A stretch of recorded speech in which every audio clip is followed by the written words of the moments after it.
Bismillahirrahmanirrahim. Innalhamdulillah nahmaduhu wa nasta'inuhu wa nastaghfiruh wa na'udzu billahi min syururi anfusina wa min sayyiati a'malina may yahdihillahu fala mudilla lahu wa may yudlil fala hadiyalah. Wa asyhadu an la ilaha illallah wahdahu la syarika lah wa asyhadu anna Muhammadan abduhu wa rasuluh, amma ba'du. Kita melanjutkan kitab Tauhid yang ditulis oleh Syekh Muhammad bin Abdul Wahhab At-Tamimi. Pembahasan tentang Tauhid kepada Allah Ta'ala. Kita masuk di bab yang ke-12.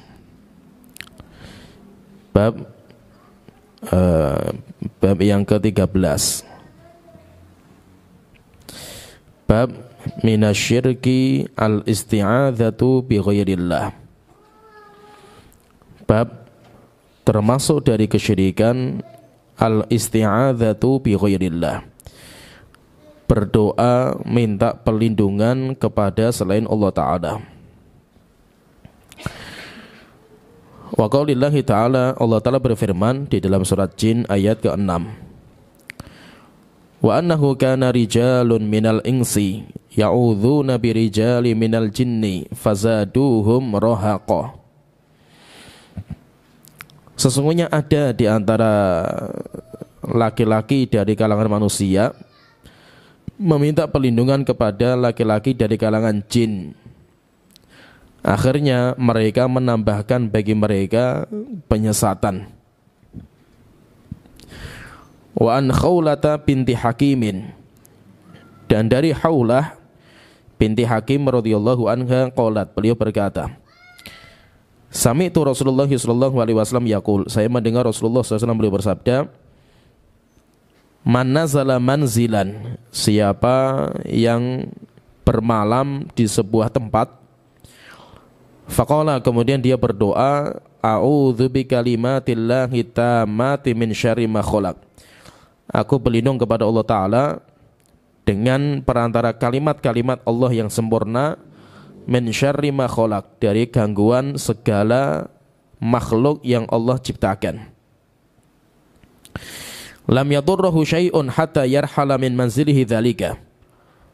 Siapa yang berdoa seperti ini, niscaya tidak akan yang bisa memudaratkan orang itu sampai dia keluar dari tempat tinggal tersebut.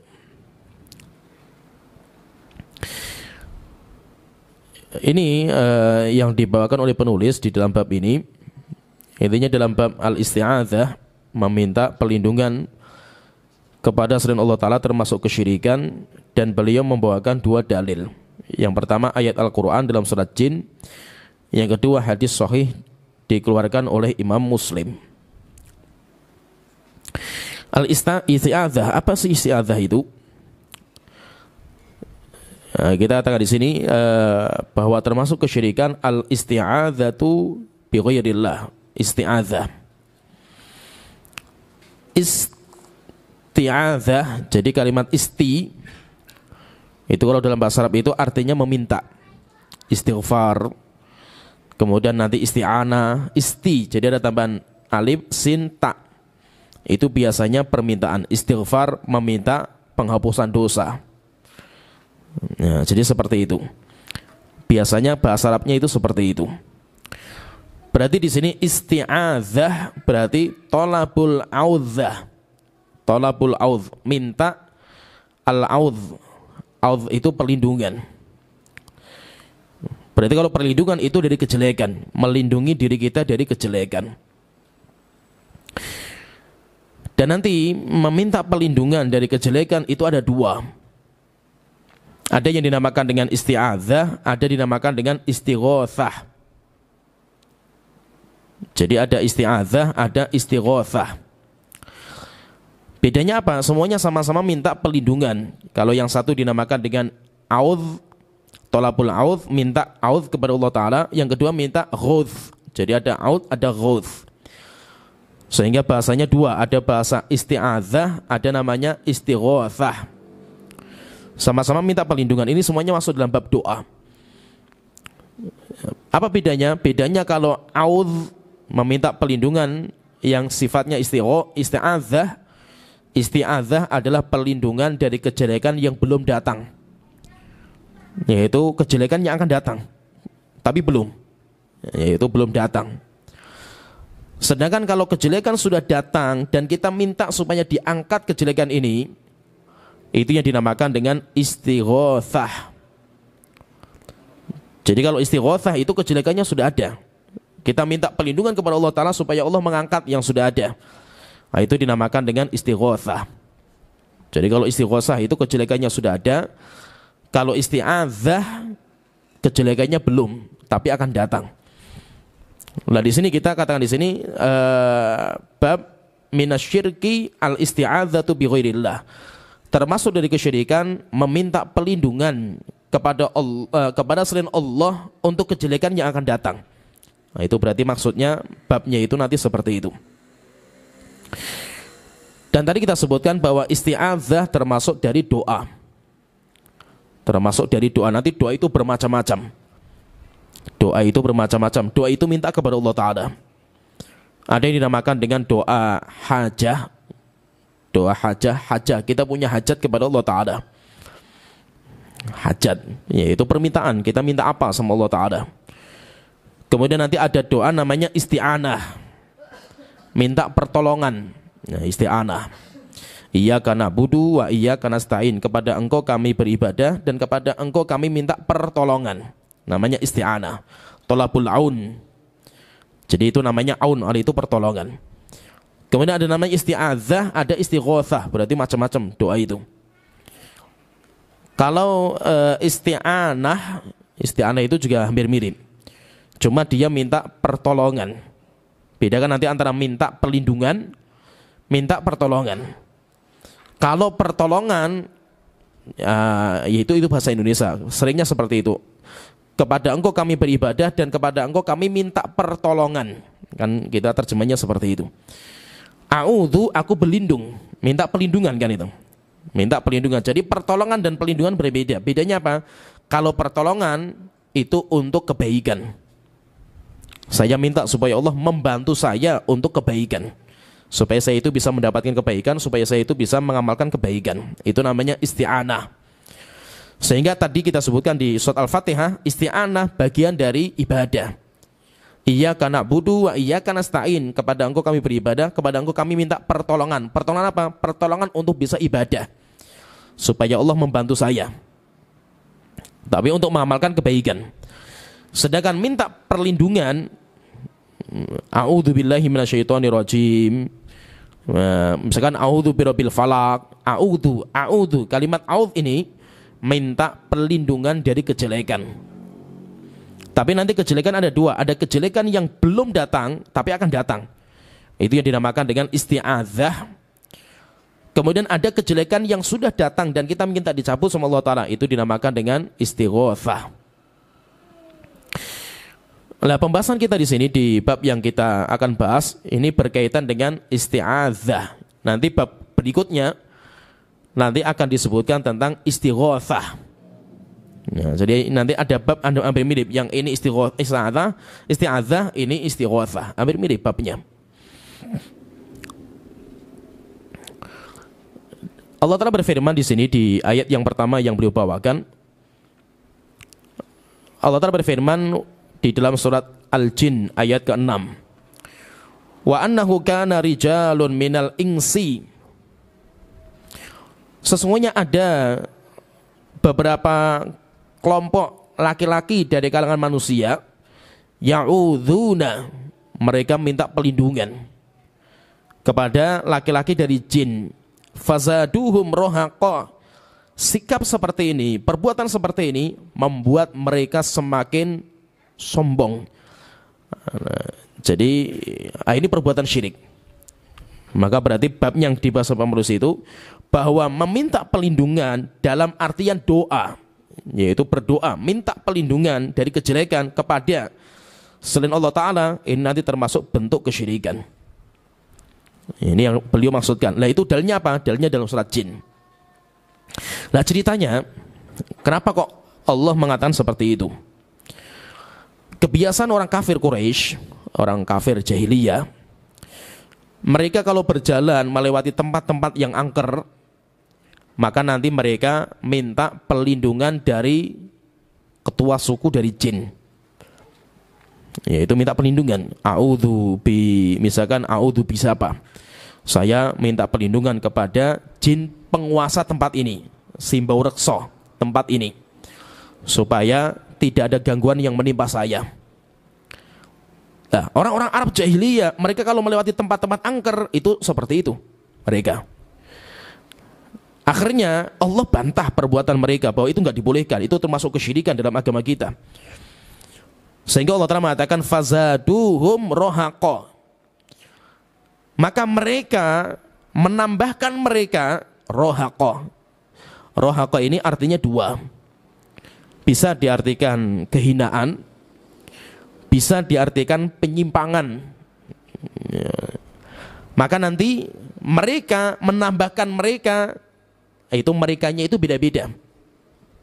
Merekanya itu beda-beda. Sehingga tafsirnya ayat ini disebut oleh para ulama itu ada dua. Laki-laki dari kalangan jin meminta perlindungan kepada laki-laki dari kalangan manusia, maka merekanya itu siapa? Merekanya itu tafsiran yang pertama adalah manusia.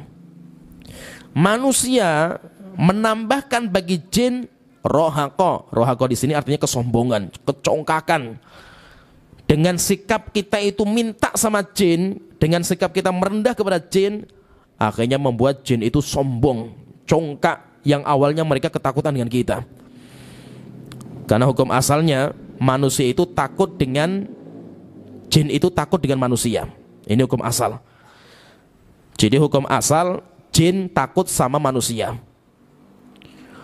Tapi disebabkan manusia takut sampai dia minta-minta, menghambakan, merendahkan di hadapan jin, akhirnya jin itu sombong. Ini tafsir yang pertama.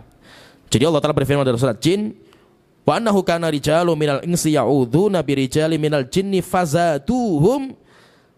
Siapa fa'ilnya, siapa objeknya? Fa'ilnya itu subjeknya, siapa objeknya?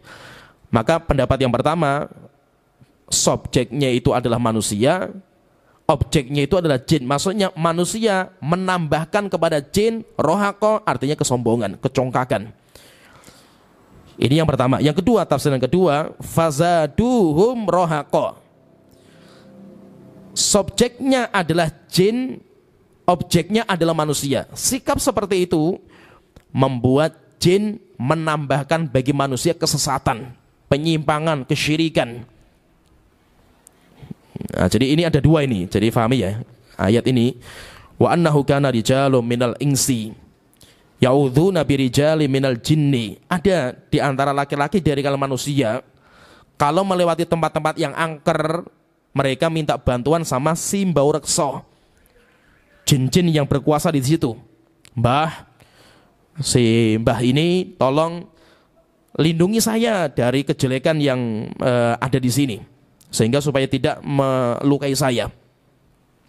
Sikap kita seperti ini, sikapnya kita seperti ini, yang pertama membuat jin menjadi tambah sombong.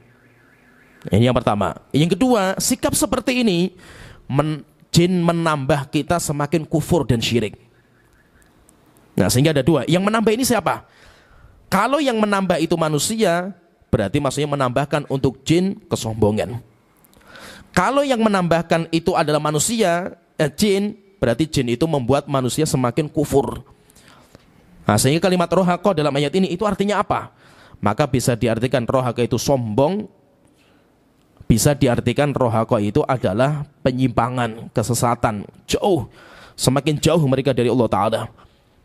Nah, jadi intinya dalam ayat ini, kebiasaan manusia dahulu bangsa Arab, mereka ketika melewati tempat-tempat yang angker, mereka minta bantuan, minta pelindungan kepada jin-jin yang tinggal di tempat itu. Akhirnya kebiasaan seperti ini dibantah sama Allah Ta'ala, bahwa ini termasuk bentuk kesyirikan. Terus bagaimana solusinya kalau kita melewati tempat seperti itu? Maka nanti agama kita ada solusi. Nah, solusinya hadis yang dibawakan oleh beliau, yaitu kita berdoanya minta sama Allah Ta'ala. Nanti kita bahas doanya apa yang tadi kita sebutkan. Nah, jadi intinya di sini berkaitan masalah alam jin yang perlu kita fahami, bahwa Allah itu sudah menciptakan makhluk memiliki alam yang berdiri sendiri. Jadi setiap makhluk itu ada alamnya masing-masing. Malaikat alamnya di atas langit, sehingga malaikat tidak boleh turun ke bumi karena bukan alamnya. Malaikat kalau turun ke bumi pasti bawa misi, ditugaskan sama Allah Ta'ala. Maka ada malaikat yang mereka tinggal di bumi karena ada tugas. Ada juga malaikat yang tinggalnya di langit terus karena nggak ada tugas. Ada juga malaikat yang tugasnya cuma sekali. Pernah suatu ketika ya Rasulullah ketika sama malaikat Jibril, tiba-tiba datang ada suara kayak pintu gerbang dibuka. Akhirnya malaikat Jibril bertanya sama Muhammad, "Wahai Muhammad, kamu tahu nggak suara apa itu?" Maka Rasulullah mengatakan, "Saya nggak tahu wahai Jibril, Allah yang lebih mengetahui." Akhirnya malaikat Jibril mengatakan, "Wahai Muhammad, itu suara pintu langit dibuka." Berarti ada malaikat yang turun yang ditugaskan sama Allah Ta'ala. Dan rupanya malaikat itu baru kali ini turun. Yaitu malaikat ini baru kali ini. Belum pernah turun ke bumi sama sekali. Berarti kalau dia turun, pasti dia bawa misi. Dia ditugaskan sama Allah Ta'ala. Akhirnya datanglah malaikat kepada Nabi Muhammad. Setelah itu mengucapkan salam, dijawab sama Rasulullah. Setelah itu malaikat mengatakan, "Wahai Muhammad, saya diutus oleh Allah Ta'ala. Abshir binuraini, untuk mengabarkan kepada Anda bahwa Anda diberikan oleh Allah dua cahaya. Tidak pernah Allah berikan kepada nabi-nabi sebelumnya. Yaitu surat Al-Fatihah, kemudian yang kedua, 2 ayat terakhir surat Al-Baqarah. Itu cahaya, hadiah yang Allah telah berikan kepada kita. Yaitu Al-Fatihah, itu hadiah khusus Allah telah berikan kepada umat ini. Yang kedua, akhir surat Al-Baqarah. Apalagi doa yang kita baca di akhir surat, Rabbana la tu'akhidna in nasina aw akhtana. Itu hadiah yang Allah telah berikan kepada kita. Berarti ini malaikat nggak pernah turun kecuali di waktu itu saja. Nah, itu malaikat punya tempat tinggalnya di atas langit. Sehingga tidak sembarangan malaikat turun ke bumi, nggak sembarangan. Kemudian kita itu di daratan, ini tempat kita. Sehingga alam ini ya tempat kita. Sedangkan jin mereka punya tempat sendiri, yaitu di lautan. Mereka itu di lautan, sehingga iblis membangun istananya di atas lautan. Sehingga semuanya punya tempat tinggal masing-masing.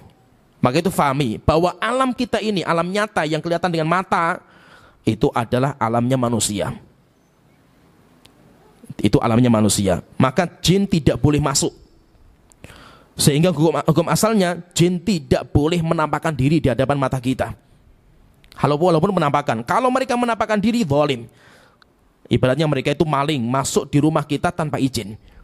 Berarti mereka itu zalim sama kita. Maka hukum asalnya jin itu di alam kita, yaitu di alam kita ini, mereka itu ketakutan dengan manusia. Karena mereka lemah. Sehingga mereka itu aslinya takut sama manusia. Tapi karena manusia dibuat takut dengan kesyirikan, syaitan yang membuat mereka itu takut. Sehingga manusia takut sama jinnya luar biasa. Akhirnya disitulah nanti manusia menundukkan di hadapan jin, tunduk. Akhirnya disitu mulai minta-minta kepada jin.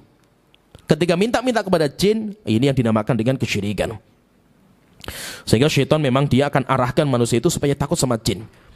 Seakan-akan jin itu luar biasa, jin itu hebat. Padahal manusia lebih hebat daripada mereka. Kalau seandainya jin itu punya kekuatan, manusia juga punya kekuatan. Bahkan kita lebih kuat daripada jin. Buktinya apa kalau kita lebih kuat?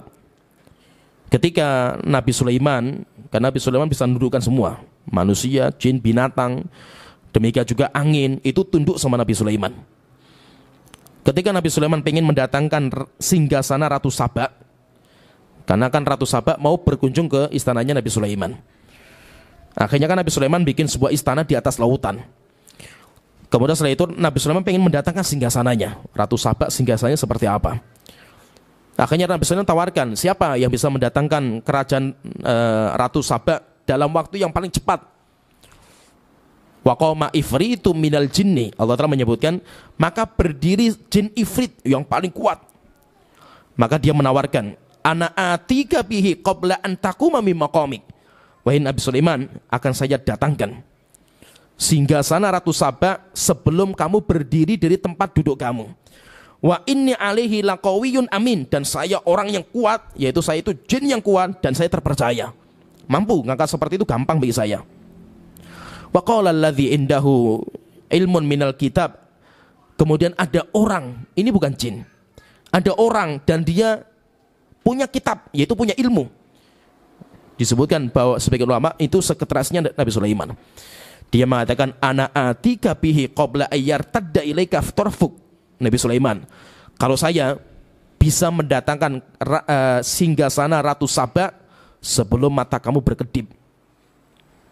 Lebih cepat dia daripada jin. Akhirnya dia yang paling cepat, akhirnya dia mendatangkan. Maka Nabi Sulaiman belum berkedip, tiba-tiba singgasana sudah datang.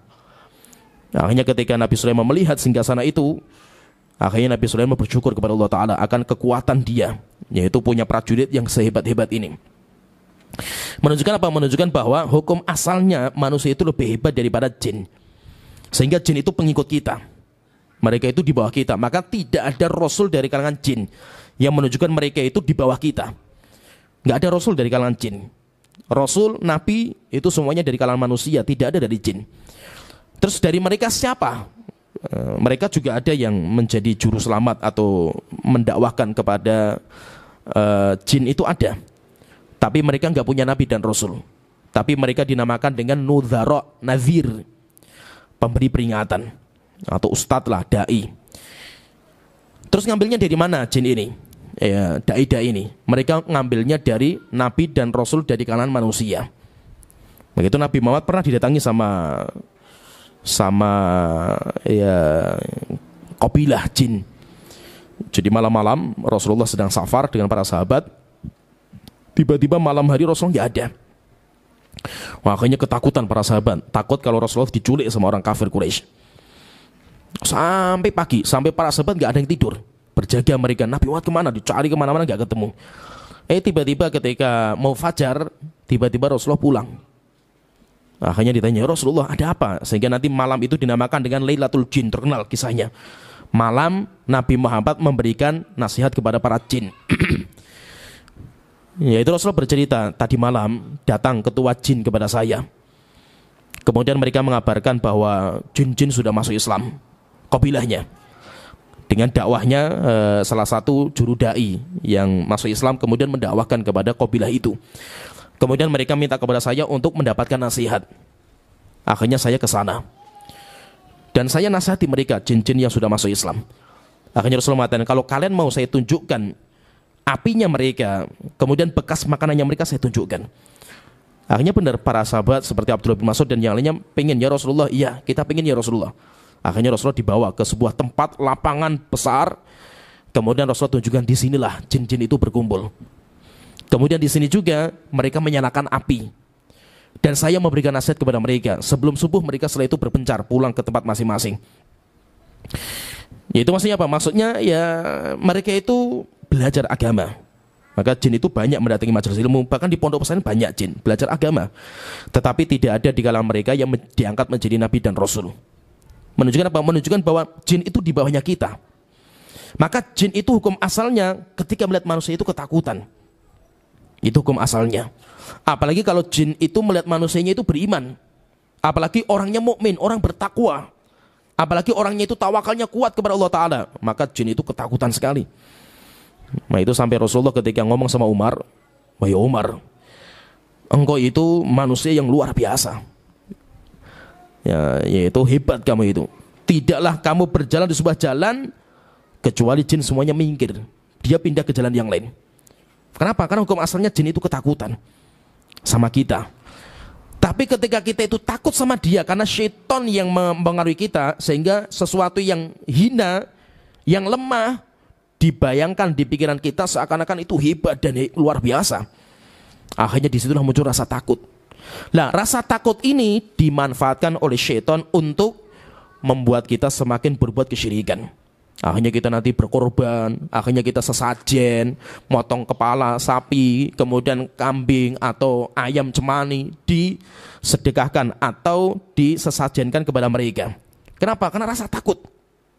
Padahal mereka nggak punya kekuatan. Berhadapan dengan kita mereka nggak bisa. Tapi karena kita itu ditakut-takuti sama syaitan, sesuatu yang rendah, sesuatu yang lemah dijadikan sesuatu yang luar biasa kekuatannya. Apalagi orang Indonesia. Apalagi orang Indonesia, kita itu dari kecil dicekoki dengan film-film horor. Sehingga karakter orang Indonesia nanti akan terasa ya. Kalau kita itu keluar negeri, kita kalau ketemu sama orang Eropa, ketemu sama orang Arab, ketemu sama orang Afrika misalkan ya, orang yang paling penakut orang Indonesia. Itu terkenal oleh orang Indonesia itu. Penakut sekali. Orang Amerika, orang Eropa ya, saya dapat teman-teman saya banyak orang Eropa juga waktu itu belajar. Nggak ada mereka itu rasa takut, nggak ada. Ya, nggak ada sama sekali. Jadi mereka nggak karena mereka nggak percaya itu gitu. Kalau mereka kan nggak percaya, kalau kita percaya ada. Cuma sayangnya itu banyak kita pemahamannya keliru, mindsetnya. Seakan-akan mereka itu hebat. Itu yang keliru. Dari mana? Karena kita dirusak mindset kita dari televisi, dari film, dari berita horor. Yang itu semuanya dibuat dari dukun. Supaya dukun itu laris. Sedangkan orang-orang Arab, kalau saya lihat orang-orang Badui ya. Orang Badui itu kalau mereka kerja, apalagi musim panas, mereka itu kalau kerja malam hari. Mereka ya di ladang malam hari, nggak ada yang kerja siang hari karena panas. Semua orang siang hari tidur. Malam hari mereka aktivitas. Mereka orangnya berani-berani. Wong mereka itu ya orang Badui. Apalagi orang Badui pedalaman. Kan orang Badui atas zaman sekarang ya. Orang Badui mereka di rumahnya nggak ada WC. Seperti zamannya Rasulullah kan seperti itu. Buang hajat ya mereka keluar. Terus bagaimana kalau perempuan buang hajat? Perempuan kalau buang hajat malam hari. Sehingga malam hari mereka keluar dari rumah, cari tempat yang sembunyi mereka buang hajat. Dan gak ada rasa takut sama sekali mereka. Orang Indonesia, Masya Allah sudah jenggoten, mau ke WC malam-malam saja gak berani gitu. Coba bayangkan itu, kita sudah jenggoten ini. Kita sudah belajar tauhid yang benar. Coba malam hari kita itu ke WC itu, masih mikir kita, apalagi Jumat Kliwon ini kan itu. Jumat Kliwon, kemudian aduh ini kuburannya jauh, apalagi pondok kita.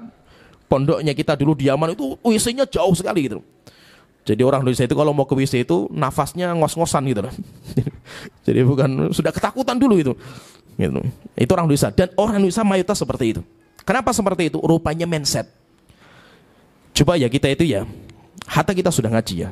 Kita sudah ngaji semua. Kita sudah jenggotan, kita sudah belajar tauhid yang benar. Coba kita uji Jumat Kliwon duduk di kuburan. Coba ya, kita walaupun sudah tua ini, sudah gede semua kan itu masih ada rasa takut. Pertanyaan sekarang, apa yang Anda takuti? Jin. Apa ya? Jinnya apa? Pocongan, sundel bolong, genderuwo kan itu. Oke, ada nggak jinnya itu di kuburan? Ada, di film-film ada kan, film kan gitu. Kan film kan gitu loh. Tapi pasti ada nggak jin itu di kuburan kan gitu? Ya belum tentu juga itu. Oke, kalau kita anggap ada, kalaupun ada, terus ngapain? Apakah pasti mencekik? Apakah dia itu kalau mencekik kita mati gitu? Enggak kan gitu. Coba kalau seandainya jinnya keluar ya, misalkan kita di situ jinnya keluar, gendruwo, sundel bolong, sudah liatin aja kan gitu. Mau apa kan gitu kamu itu kan? Coba kalau jinnya itu dipandang saja, di mana mau apa kamu itu? Saya kayak nonton wayang golek lah gitu loh. Ditonton gitu loh, tepuk tangan gitu. Jinnya nanti malu juga kan itu. Dia itu kan menampakkan sesuatu supaya kita takut. Kalau kita takut, wah dia senang tepuk tangan itu. Bisa ditakut-takuti manusia itu. Tapi kalau nggak ditakut-takuti, kita nggak takut, jinnya itu malu sendiri. Dan itu saya ada teman, seorang ustadz gitu. Seorang ustadz dia itu bikin pondok di sebuah hutan jati. Itu di Gunung Kidul. Jadi Gunung Jati, pohon-pohon jati besar-besar ditebangi sama dia. Setelah itu bikin rumah di situ, bikin pondok putri. Yang cerita waktu itu saya juga disuruh dakwah, pernah dakwah di situ juga. Nah, cerita ustadznya yang merintis itu, saya pernah pulang dakwah malam-malam, mau masuk rumah, pohon yang ditebang itu ada perempuan, rambutnya panjang, nangis, gitu. Karena kan rumahnya ditebang kan gitu. Akhirnya saya duduk di situ, saya lihat kan gitu, mau apa kan gitu. Jadi dia nggak masuk rumah, tapi duduk bersandar aja, masih duduk dia liatin aja gitu loh, mau apa kan gitu loh. Nangis terus didiamkan aja sama ustadznya, dilihatkan itu. Lama-lama malu sendiri, setelah itu hilang gitu. Pergi sendiri kan itu. Jadi dikira mungkin oh ini ustadznya takut ini kalau saya liatin nanti dia akan lari kan itu, kebirit-birit kan itu. Berarti penakut kan itu. Sehingga apa? Itu mindset itu luar biasa loh, dihilangkan nggak bisa. Nah itu ya anak-anak, masanya anak. Memang kita ini ya, apalagi zamannya HP. Anak kita itu wah dahsyat, nonton HP, sukanya nonton film-film kartun yang horor. Coba ya anak-anak antum gitu loh. Wong anak saya aja berat juga tak hilangkan gitu. Susah gitu loh. Karena kita dicekoki itu terus kan. Dan itu kalau sudah masuk di masa kanak-kanak, hilangnya nggak bisa. Kalau dulu kita ya nonton film horor zaman kita dulu itu kan ada namanya Susana.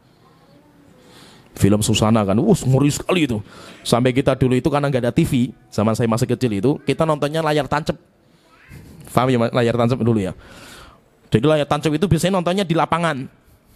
Rumah saya ke lapangan itu jauh, melewati sebuah jembatan yang katanya horor sekali waktu itu. Sudah nonton layar tancap malam-malam sampai jam 12 malam, yang disetel film horor lagi itu. Masya Allah itu. Nontonnya bukan film-film silat, tapi film horor, akhirnya pulangnya ngompol semua itu. Ketakutan semua itu. Lah film itu Masya Allah terekamnya kuat sekali itu, nggak hilang sampai sekarang. Sehingga walaupun kita sudah tua seperti ini, jalan di tempat yang horor itu deg-degan juga kita. Kenapa saya pernah coba loh saya itu. Saya pernah coba pulang dari waktu itu dari Surabaya, Mondok. Pulang dari Mondok, saya itu kalau rumah saya jalan besar nih, jalan besar Solo Semarang. Itu pilihannya ada dua. Jalannya muter lewat jalan kampung aspal ramai di situ, tapi muter jauh. Lah kalau mau jalan ringkas itu jalannya ke sini. Jadi rumah saya di sini, ini ada jalan kayak gini, ada jalan setapak, tebu-tebu, kebun-kebun. Di situ ada kuburan angker sekali, namanya kuburan gajah. Orang kalau cari nomor ya di situ. Dulu itu cari nomor, wes kuburan paling angker wes pokoknya itu. Terkenal. Dua kuburan di situ namanya kuburan gajah. Akhirnya saya waduh ini bingung mau milih yang sana jauh gitu. Pulang dari pondok itu mau milih sini ngeri juga kan gitu. Apalagi itu sudah maghrib ke atas lah itu. Sudah gelap waktu itu. Akhirnya wes saya mau milih tak uji nyali lah waktu itu. Turun di tempat yang angker itu. Subhanallah ya. Kita sudah ini mondok loh itu. Pulang dari pondok kita sudah tahu agama loh itu. Turun dari bis itu jantungnya mau copot gitu. Duk, ini apa ini kan itu. Biasanya nggak seperti ini, kayak gini deg-degannya kan itu. Akhirnya saya ngambil kayu sama ngambil batu. Pokoknya keluar tak pukul, sikat pokoknya jinnya itu. Jalan itu kayak di belakang ada yang ngikuti itu. Ini apa yang ngikuti ini kan itu. Sampai akhirnya berhenti depan kuburan. Saya berhenti di situ, saya masuk gitu. Coba ada pokoknya tak sikat pokoknya itu. Saya bawa batu sama kayu pokoknya kan itu. Alhamdulillah nggak ada. Semakin mulai hilang rasa takutnya hilang. Akhirnya jalan terus lumayan jauh itu. Jalan. Alhamdulillah selamat gitu. Ya saya nggak tahu kalau nampak juga kayak apa kan itu. Jadi nampak misalnya pocongan, ya mungkin lari juga saya kan itu. Tapi alhamdulillah nggak ada. Jadi maksudnya apa? Harus kita lawan gitu loh. Rasa takut itu harus kita lawan. Saya sering ya ini masa itu dulu ketika masa muda saya itu sering ru'yah. Saya hampir ru'yah itu biasa, perang sama jin gelut itu biasa saya. Sejak STM saya itu ngeru'yah. STM itu saya sudah berani ngeru'yah dulu. Nah, saya sudah biasa. Biasanya kalau ngeru'yah ya, saya itu kalau ngeru'yah karena saya ya alhamdulillah sedikit berani lah. Saya kalau ngeru'yah, selesai ngeru'yah, biasanya teman-teman yang lain diganggu. Ada yang ada tangan di WC, ada yang sedang tidur diangkat, dibanting sama jin. Alhamdulillah saya nggak pernah. Sampai saya itu pernah tantangan ini, saya ditakuti sama jin. Ketika ngeru'yah jinnya ngomong, Tobroni kamu jangan macam-macam, saya nanti masuk tubuh kamu terasa nanti itu. Kaget juga itu, aduh kurang ajar ini kan itu. Mulai kaget itu, takut juga tuh nanti kalau masuk gimana kan itu. Akhirnya wah sih ini paling gertakan kan, tak tampar jinnya itu. Terus sampai saya itu cerita ya, ketika saya itu di pondok di Jogja waktu itu, teman-teman tak ajarin ngeru'yah saya bikin tim banyak lah. Akhirnya setelah itu saya berangkat ke Yaman, diganti sama teman saya. Akhirnya ketika ngeru'yah jinnya keluar, tanya mana Tobroni kan itu. Kata teman saya ngeru'yah, Tobroni ke Yaman, cari sana di Yaman kalau mau pengen ketemu sama Tobroni kan itu. Akhirnya saya diberitahu sama teman itu, ngapain kamu bocorkan saya di sini? Aduh saya dikejar sama jin nanti di sini kan gitu. Karena teman saya yang penggantinya itu juga berangkat ke Yaman. Jadi maksudnya apa? Rasa takut itu harus kita hilangkan pelan-pelan, walaupun pelan-pelan itu. Karena terkadang ya Fahmi, mindset itu kalau sudah nempel itu menghilangkannya susah sekali. Kita sudah belajar agama, kita sudah hafal Quran, kita rasa takut itu masih kuat sekali gitu. Dan itu jadi masalah. Semakin kita semakin takut, nanti semakin mudah dipermainkan sama jin. Akhirnya apa? Nanti kita akan dijerumuskan pada kesyirikan. Coba kalau seandainya kita takut ya, kita punya rumah, kita beli rumah ini, rumah baru, terkenal angker misalkan itu. Kita diganggu terus, ganggu terus, gangguan gak pernah selesai. Akhirnya kan setelah itu ya Karena kita mungkin nggak tahu kekuatan kita di Al-Quran kita dan zikir kita, akhirnya di situ nanti kita diperintahkan datang ke dukun. Ketika datang ke dukun, akhirnya dukun minta syarat. Syaratnya bisa kelapa muda atau garam yang ditaburkan, semacam-macam lah syaratan dukun itu. Kalau kita kasih syarat ini, kita jatuh dalam kesyirikan. Dan itu yang diinginkan sama syaitan itu. Supaya kita, kalau kita sudah takut sama jin, pasti nanti kita akan berbuat kesyirikan, sesajen. Apalagi sampai potong ayam cemani, itu ngeri sekali itu. Karena itu termasuk kesyirikan. Kalau sudah kesyirikan, berarti nanti kita akan menjadi kekal neraka jahanam bersama mereka. Dan yang mereka harapkan itu supaya kita takut sama mereka. Ya, azan dulu. Ya, kita lanjutkan. Jadi kita akan dibuat oleh syaitan supaya kita takut sama jin. Tujuannya apa? Tujuannya supaya jin itu naik martabatnya lebih tinggi daripada kita. Dan tujuannya supaya kita mudah sekali disesatkan, kesyirikan dan yang lainnya. Terus bagaimana kalau kita takut sama jin? Yaitu ada muncul rasa takut dari hati kita atau takut yang lain. Maka caranya ya kita berlindungnya kepada Allah Ta'ala. Kenapa? Karena Allah lebih kuat daripada syaitan, daripada jin, sehebat apapun dia. Oleh itu Allah Ta'ala berfirman di dua ayat yang hampir mirip lafadznya, surat Fussilat ayat 36 sampai Al-A'raf ayat 200. Allah Ta'ala berfirman di dalam surat Fussilat ayat ke-36, wa imma yanzaghannaka minasyaitoni nazghun. Jika syaitan mulai mengganggu kamu, yaitu mengganggu kamu dengan sebuah gangguan, fasta'id billah, mintalah perlindungan kepada Allah Ta'ala. Innahu huwas sami'ul alim, karena Allah yang maha mendengar dan maha mengetahui. Kemudian di surat Fussilat, surat Al-A'raf ayat ke-200 sama juga, wa imma yanzaghannaka minasyaitoni nazghun fasta'id billah innahu sami'un alim. Jika syaitan mulai mengganggu kamu, berlindunglah kamu kepada Allah Ta'ala, karena Allah maha mendengar dan maha mengetahui. Jadi kalau kita mulai diganggu sama syaitan, caranya kita kembali kepada Allah Ta'ala, minta perlindungan kepada Allah Ta'ala. Terus apa yang kita baca? Maka kita harus membaca sebuah lafaz namanya ta'awudz atau isti'adzah. Isti'adzah kepada Allah Ta'ala. Ta'awudz atau isti'adzah. Terus ta'awudz atau isti'adzah itu membacanya seperti apa? Maka kalau kita kumpulkan riwayat, maka nanti ada 4 bacaan. Dan semuanya bisa dipakai. Ada 4 bacaan. Yang pertama, kita membaca bacaan yang masyhur sekali di kita, yaitu kita mengatakan a'udzubillahi minasyaitonirrajim. A'udzubillahi minasyaitonirrajim, itu yang masyhur. Aku berlindung kepada Allah dari gangguan syaitan yang terkutuk. Terkutuk itu apa? Rajim. Rajim itu dari kalimat rojama, rojem, sehingga ada namanya rajam. Rajam itu melempar. Berarti rajim artinya terlempar. Jadi aslinya rajim itu terlempar dari rahmat Allah Ta'ala, yaitu mereka jauh dari rahmat Allah Ta'ala, nggak ada kebaikan sama sekali. Nah, itu namanya rajim. Cuma kalau bahasa Indonesianya itu terkutuk. Nah, cuma nggak tahu itu terkutuk itu apa.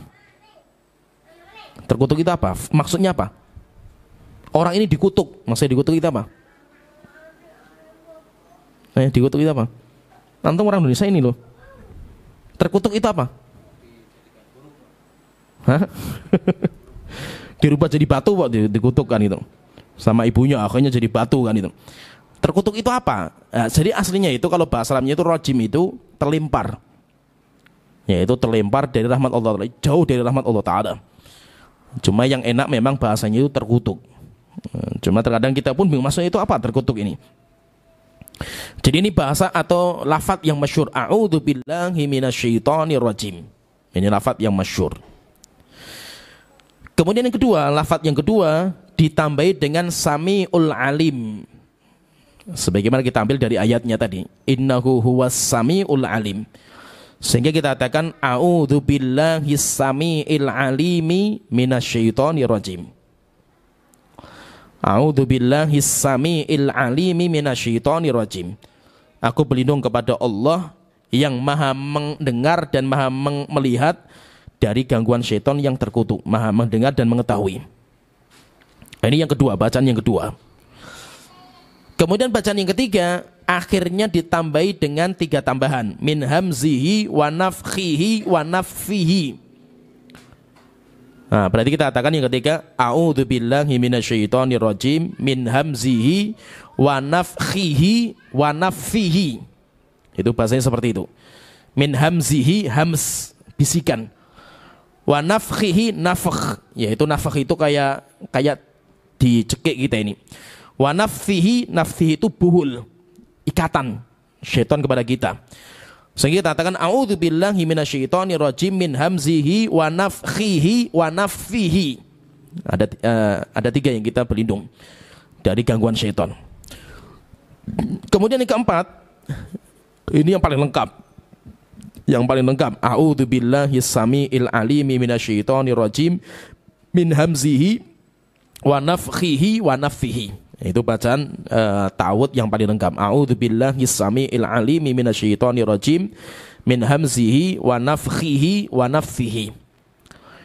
Nah, berarti 3-3-nya ini, 4-4-nya ini semuanya bisa dibaca. Yaitu kita bisa memakai doa itu untuk isti'adzah, pelindungan kita dari gangguan syaitan. Gangguan syaitan itu apa? Bisa marah. Sehingga kalau kita marah itu membaca lafaz itu. Nah, itu Rasulullah mengatakan ketika ada orang lagi emosi, ada 2 orang bertengkar. Yang satu marah sampai kayak merah wajahnya itu. Sampai akhirnya ketika marah itu kayak kebakar orang itu dengan amarahnya. Maka Rasulullah mengatakan jika seandainya orang itu membaca doa, yaitu membaca a'udzubillahi minasyaitonir rajim, niscaya akan hilang rasa marahnya. Kenapa? Marah itu dari syaitan. Nah, jadi terkadang yang kita berlindung kepada Allah dari syaitan itu karena marahnya, yaitu karena syaitan yang membuat kita marah, emosi. Atau terkadang memang syaitan itu ganggu kita dalam sholat. Sholat. Sehingga kalau kita ada gangguan syaitan dalam sholat, ya kita baca a'udzubillahi minasyaitonir rajim. Atau syaitan ganggu kita dalam baca Quran, sehingga kalau kita baca Quran, dan itu pasti akan diganggu kita. Nah, itu Allah mengatakan fa idza qara'tal Qur'an, kalau kamu baca Quran, fasta'id billah, minta perlindungan kepada Allah Ta'ala. Yaitu kalau kita baca Quran itu baca a'udzubillahi minasyaitonir rajim, supaya kita enggak diganggu. Atau terkadang syaitan itu ganggu kita dalam mimpi. Sekarang kalau kita itu mimpinya mimpi jahat misalkan, maka sunahnya kalau kita itu mimpi-mimpi yang ngeri, yang menakutkan, kan kita membaca ta'awudz, a'udzubillahi minasyaitonir rajim. Setelah itu ditiupkan ke kiri. Ditiupkan ke kiri, bukan diludahi. Ludahi kiri, sedikit yang diludahi kan gitu. Jadi bukan diludahi. Jadi ya kayak gitu dong. Apa ya kayak gitunya. Jadi bukan tuah ya, keluar ludahnya semua, enggak. Gitu loh. Tapi enggak keluar lidahnya, air ludahnya itu enggak keluar gitu loh. 3 kali. Jadi kita baca a'udzubillahi minasyaitonir, setelah itu kita meludah. Bukan meludah, bahasanya bukan meludah ya, pahami ya.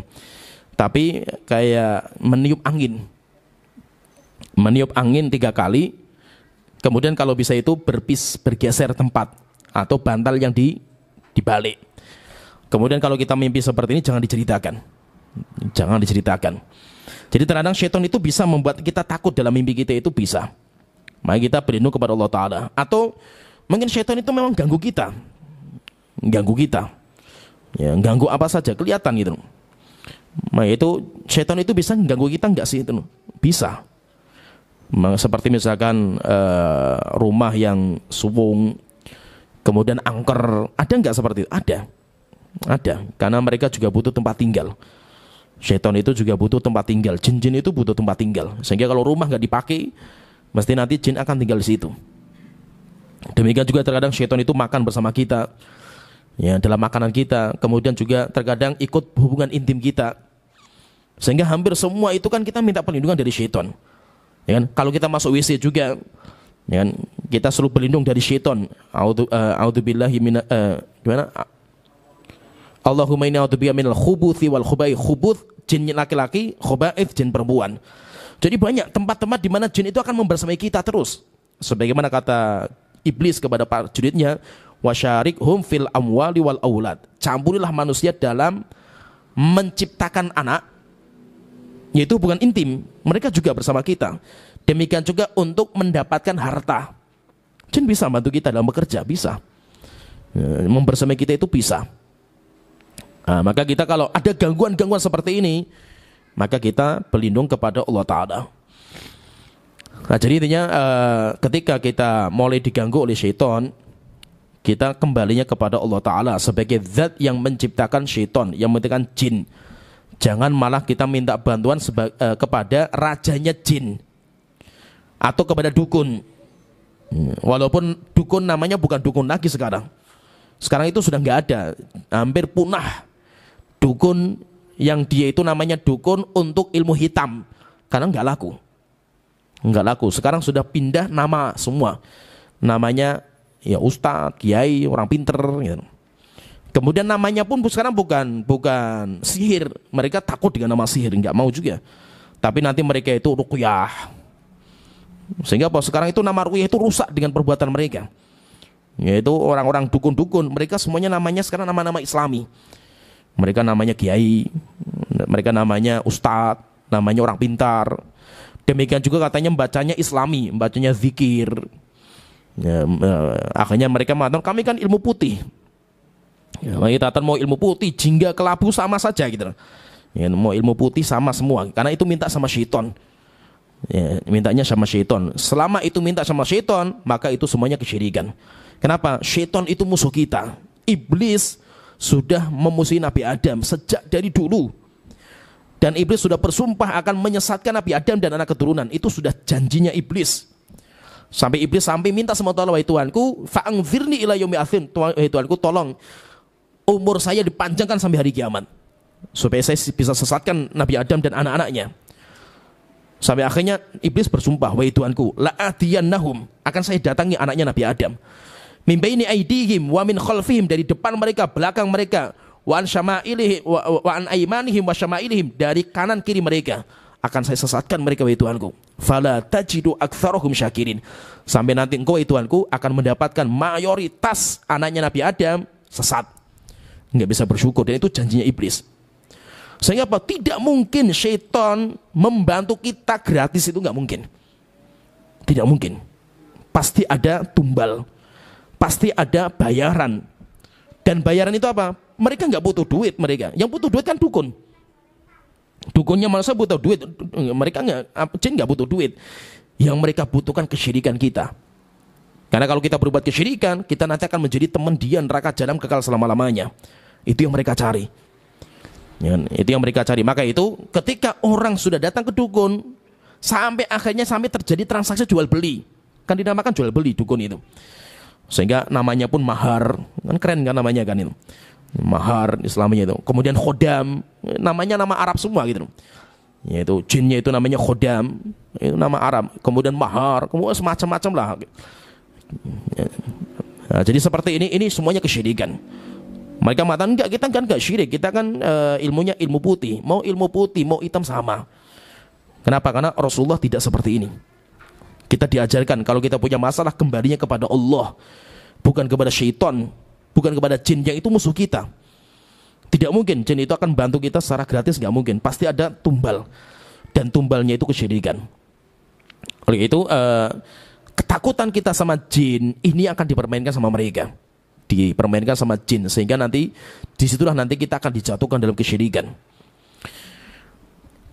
Sehingga kalau kita melewati tempat yang angker atau tempat yang banyak jin, maka tidak boleh kita minta bantuan kepada minta pertolongan kepada pemimpin jin atau simbau reksa. Tempat itu nggak boleh.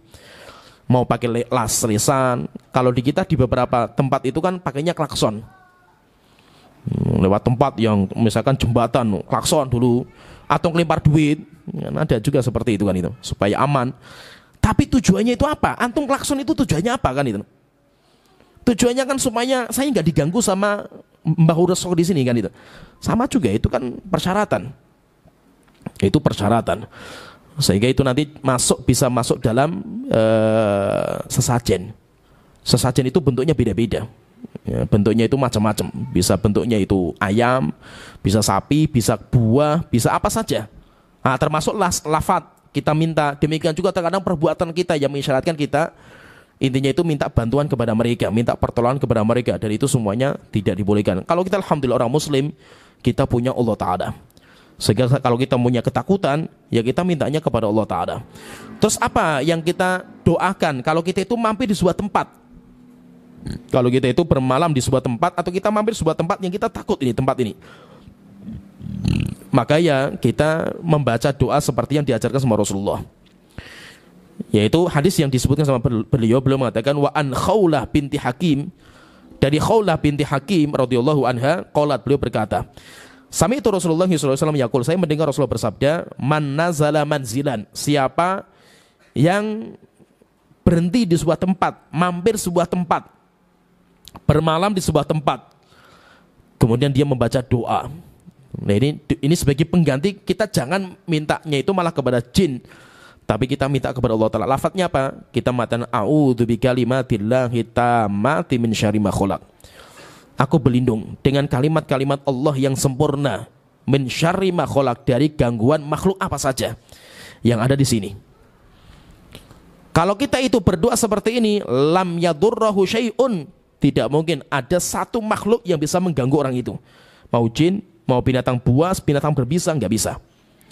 Hatta yarhala min manzilihi dzalika, sampai dia, orang itu keluar dari tempat itu. Al-Imam Ibnu Qayyim rahimahullah ta'ala, beliau pernah menyebutkan sebuah cerita. Ketika beliau berangkat ke Mekah, beliau istirahat di sebuah tempat. Akhirnya beliau digigit kalajengking waktu itu. Akhirnya beliau berpikir, kenapa saya digigit kalajengking? Rupanya beliau sadar kalau beliau belum baca doa ini. Akhirnya setelah itu beliau cari obat, cari daun, cari ini, nggak ada yang bisa menyembuhkan. Akhirnya terakhir dia sadar bahwa dia itu punya Allah Ta'ala. Akhirnya Al-Imam Muqayyim beliau cerita sendiri dalam safarnya itu. Beliau membaca surat Al-Fatihah, kemudian ngambil tanah di situ sedikit, kemudian tanahnya dicampur dengan eludah yang sudah dibacakan surat Al-Fatihah, kemudian dicampur, kemudian dioleskan di bekas sengatan kalajengking. Setelah itu langsung tersedot. Ya, itu kayak racunnya itu tersedot dengan air ludah itu. Sampai akhirnya kata beliau mengatakan setelah itu, di kitab beliau ada dawa, yaitu obat penyakit dan obatnya.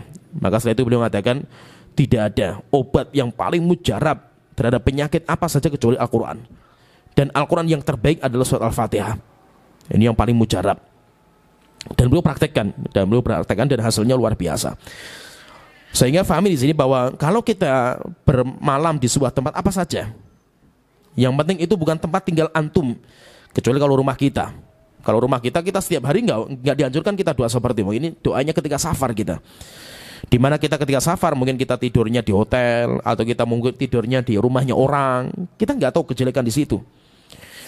Maka ketika kita nggak tahu, ya kita berlindung kepada Allah Ta'ala. A'udzu bikalimatillahi tammati min syarri ma khalaq. Saya berlindung kepada Allah Ta'ala dengan kalimat-kalimat Allah yang sempurna dari gangguan makhluk apa saja yang ada di sini.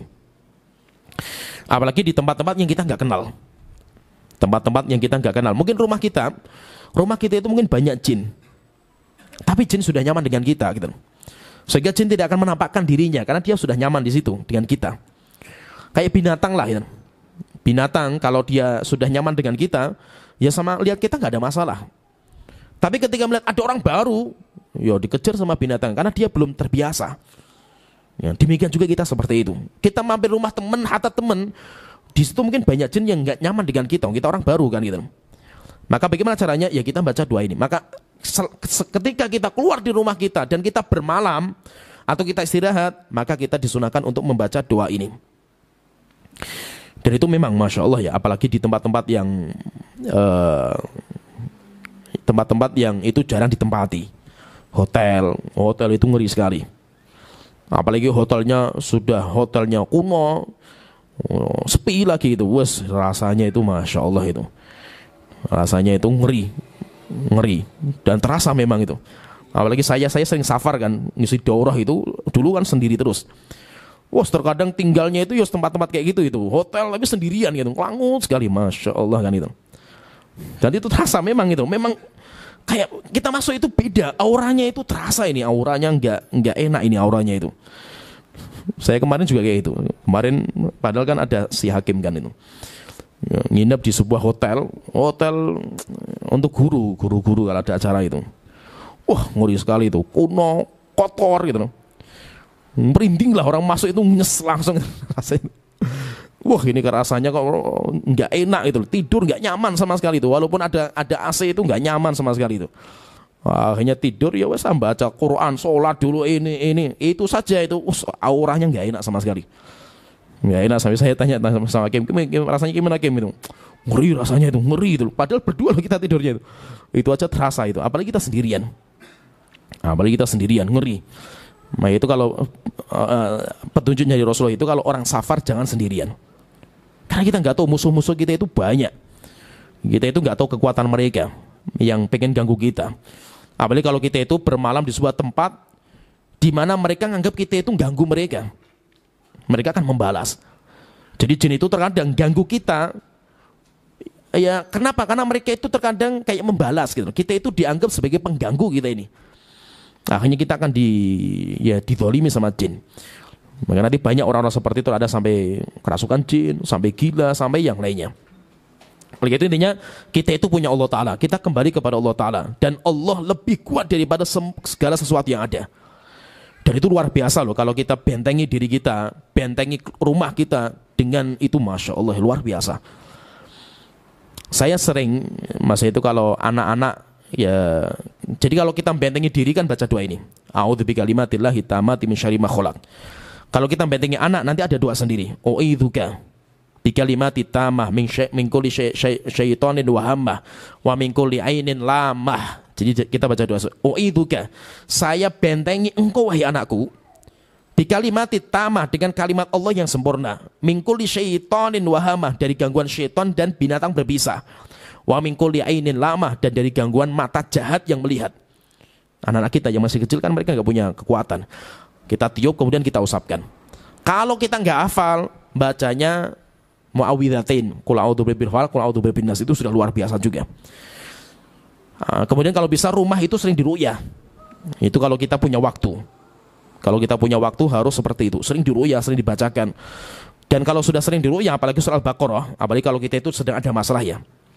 Masalah itu seperti misalkan antum ruqyah, antum punya masalah sama jin, atau antum lagi masalah sama dukun, atau antum tahu antum mau disihir, misalkan antum punya masalah sama orang di mana orang itu punya hubungan sama dukun.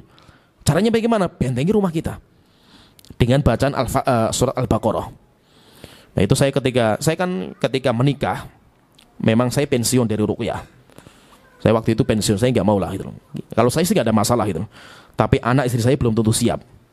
Karena jin itu nanti akan dihabisi sama dia, bukan kita yang ruqyah, tapi yang akan dihabisi keluarga kita, yang mereka nggak kuat, bentengnya mereka itu nggak kuat seperti kita. Lah suatu ketika pernah ada keluarga lah dari Jakarta, pokoknya minta ruqyah sama saya. Duh, mumet ini kayak gini kan itu. Akhirnya mintanya itu, akhirnya sampai ke Pekalongan, datang ke Pekalongan untuk minta diruqyah gitu. Saya sudah nolak, nggak mau, saya udah pensiun, ruqyah saya nggak mau wes pokoknya itu.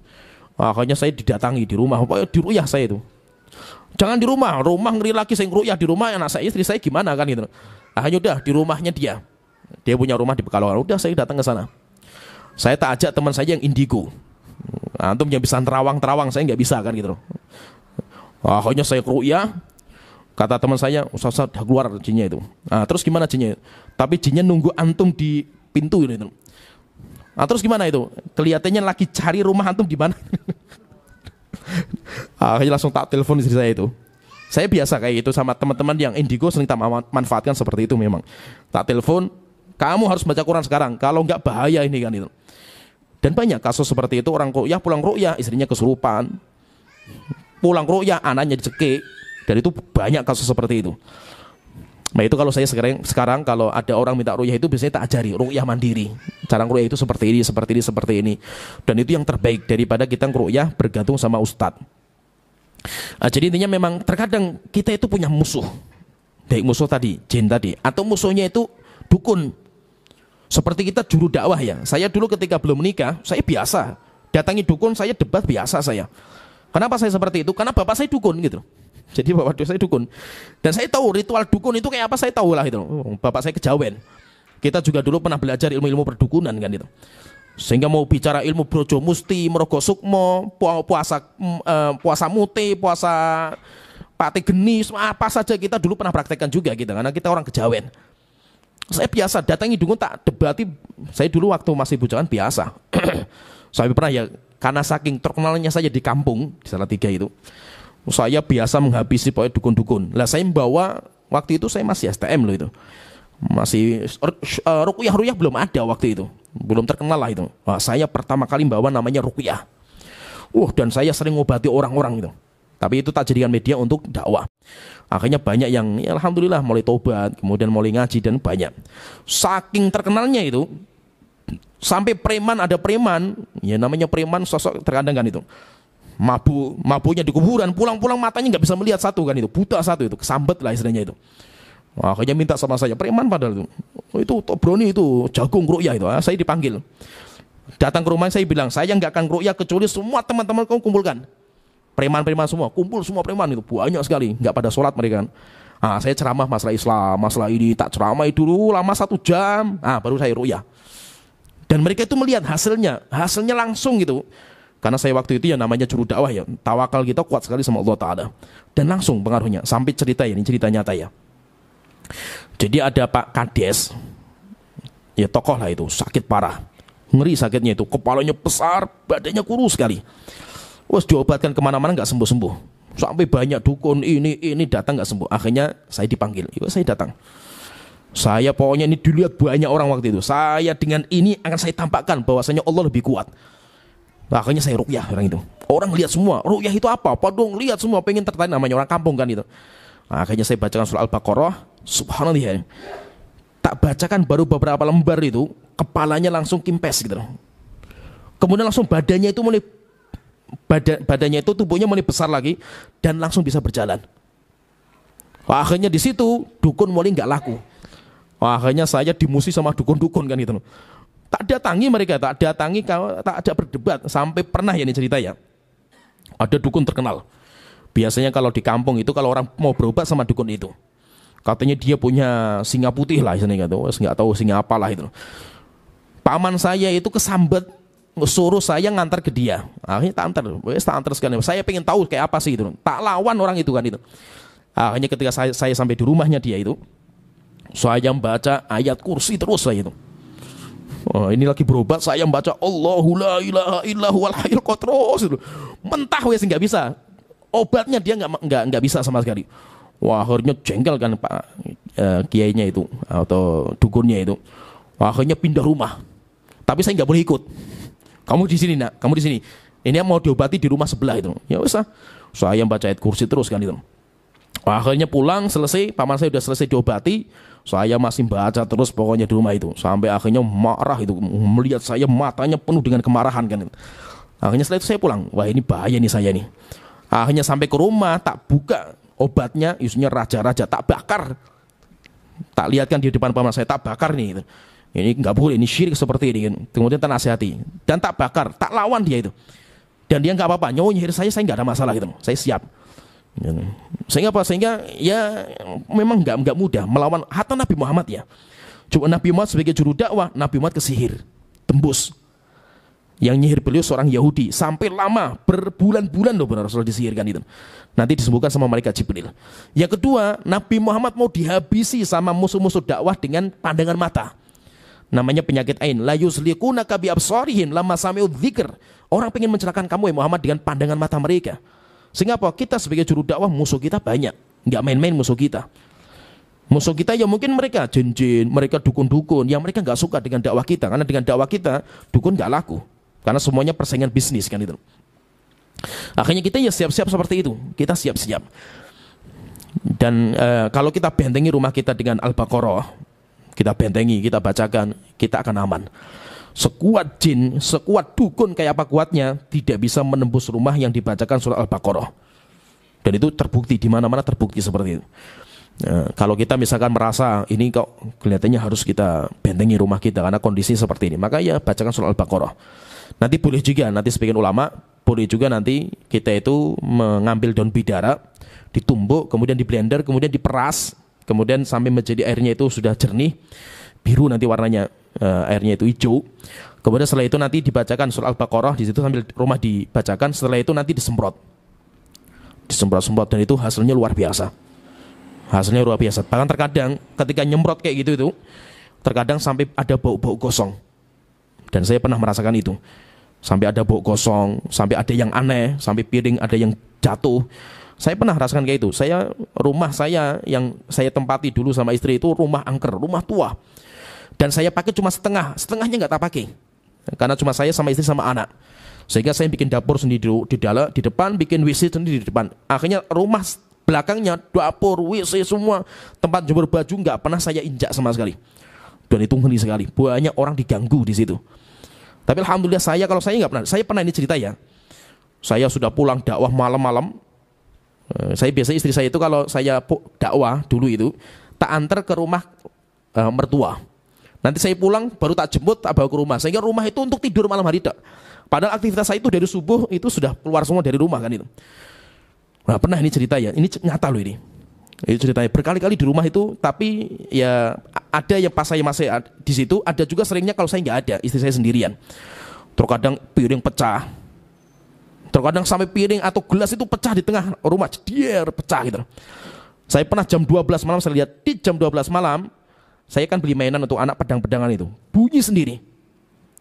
Akhirnya saya matikan, tak diankan, 5 menit bunyi lagi, tak matikan lagi, sampai 3 kali saya ancam. Saya ngomong itu, Jin, kamu jangan macam-macam. Saya tahu kamu di sini gitu. Kamu macam-macam tak usir. Ini rumah saya kan itu. Kamu jangan macam-macam gitu. Sampai sekali lagi ganggu lagi, tak usir kamu. Tak usir. Dan saya ngomong keras itu. Jangan dikira saya takut loh. Tak usir kamu dari sini. Dan saya bisa ngusir kamu gitu loh. Kamu kalau mau tinggal di sini tinggal aja, tapi jangan ganggu. Tapi kalau sampai ganggu, tak usir kamu. Akhirnya ini tak ambil, tak taruh di belakang ya, rumah belakang. Pokoknya ganggu sekali tak ajar kalian. Saya nggak peduli kalian itu. Yang penting apa? Saya nggak akan ganggu kalian, tapi kalian jangan ganggu saya. Karena ini rumah saya. Alhamdulillah setelah itu selesai. Padahal bunyinya itu berkali-kali loh itu. Nggak mungkin. Ini namanya ya apa? Nggak mungkin konslet kan? Nggak mungkin kan itu. Mesti dipencet kan itu. Karena itu pencetan kan itu. Pencet baru pedangnya itu bunyi. Pencet lagi bunyi kan itu. Kalau nggak dipencet kan nggak bunyi kan itu. Apalagi gelas pecahnya bisa di tengah, nggak mungkin. Apa lemari gelasnya di sana kok bisa pecahnya di sini kan nggak mungkin kan itu. Kemudian terkadang kalau saya ngisi kajian subuh itu ada orang kayak bernyanyi di belakang gitu. Nah, ini lama-lama tak habisin ini jin-jin. Pokoknya yang penting jangan ganggu. Akhirnya selesai waktu itu saya pindah ke pondok kan. Nah, pindah ke pondok tak suruh kakaknya istri tak suruh tinggal di situ. Keluarganya banyak kan itu, ramai kan. Enggak betah. Berapa bulan minta keluar wis. Macam-macam, ada yang diganggu pocongan, ada yang diganggu orang jubahan di situ, ada yang diangkat ranjangnya dibanting setelah itu. Akhirnya baru 2 pekan keluar itu. Akhirnya balik lagi saya ke situ. Tapi maksudnya apa? Maksudnya itu ya itu ada. Paham ya, jin itu ada. Apalagi tempat-tempat yang kayak gini nggak pernah dibersihkan, tempat yang nggak pernah dipakai itu mesti ada. Tapi apa? Kita masih punya Allah Ta'ala dan kita nggak usah terlalu takut. Nggak boleh terlalu takut. Jadi kalau mereka ganggu kita ya lawan gitu. Ya, kita punya Al-Quran, kita punya Allah Ta'ala. Dan Al-Quran lebih kuat daripada mereka. Sehingga saya biasanya kalau sudah saya biarkan kok ganggu terus, biasanya saya ngambil daun bidara 7 atau 21 saya tumbuk, blender biasanya tak bacakan Al-Quran, saya ruqyah, saya semproti semua itu. Nah itu terkadang kalau semprot itu terkadang sama bau gosong. Itu terasa. Gitu. Jadi harus dilawan. Seperti ini tidak boleh kita biarkan. Ya mungkin sampai di sini. Nanti kita lanjut lagi di pembahasan berikutnya, yaitu istighotsah. Kalau tadi kita mengatakan membahas isti'adzah, di pertemuan berikutnya nanti kita akan memasuk pembahasan tentang istighotsah kepada selain Allah Ta'ala, apa hukumnya. Ya sampai di sini wa akhiru da'wana alhamdulillahirabbil alamin sallallahu alaihi wa sallam Muhammad wa ala alihi wa sahbihi ajmain.